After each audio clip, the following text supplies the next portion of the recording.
Amore, tipo caflam, mas bobo tem boa quem. Ora viva pessoal, ora viva, sejam bem-vindos a esse canal. Meu nome é Anilton Levi, para quem é novato, inscreve no canal, ativa o sininho, pois gosta e seja bem-vindo a novidade crioulo. Para começar a novidade crioulo de hoje, trazemos um novo tema de Christian Mendes. O videoclipe Sabe no Mundo está disponível na YouTube. Uma mistura de coladeira e reggaeton. Nós chegamos um cheiro.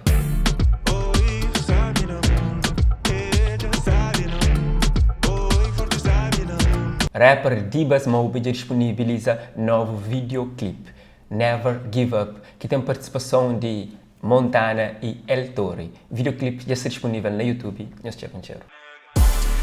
Never give up, no banha, tudo topada na estrada, não fazer combustível para caminhada. Gosto de trazer uma novidade no meio de Morna. Morna que foi considerado patrimônio da humanidade. Salva de palmas. Música que me traz é Eterno Amor de Manu Reis. Nós chegamos. Oi, amor, minha mão, minha amor, minha querida, minha doce paixão. Oh, princesa e meu. Se você pensa em improviso que acontece só na rap, você está enganado. Eu também acontece em outro gênero musical. Funaná é um desses. Imagina, Tony fica e Zé Espanhol sentaram na mesma mesa e com um gaita no fundo. Coisa que está saindo lá, nós vamos cheiro desse vídeo.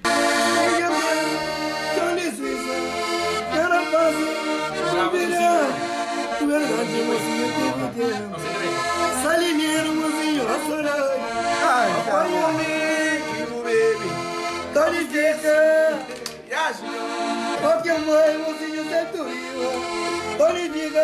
hoje mais logo, né, mudão?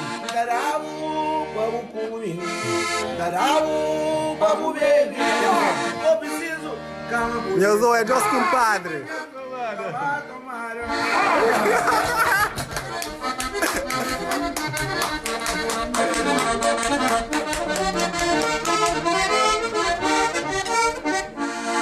Tonifica, minha tonifica, também. Tonifica, eu não dá mais que a pandeira. E a vontade está na chinesa.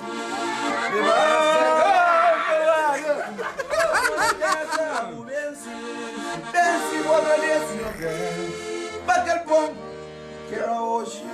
Tonifica, mocinho, me chama aí. E era brasileira combinando.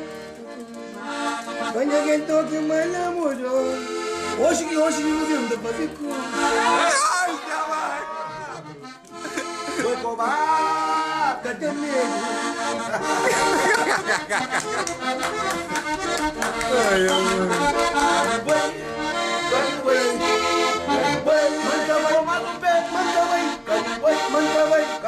Porque fã certamente muito gosta de hoje esse momento, me também acha ali interessante. Quem sabe de Lita saiu uma nova parceria musical entre esses dois artistas. Se você quer para isso acontecer realmente, deixa no comentário. Quem sabe que o mural está incentiva a pessoa a canta novamente junto. Ou não? Partilha o vídeo e one love.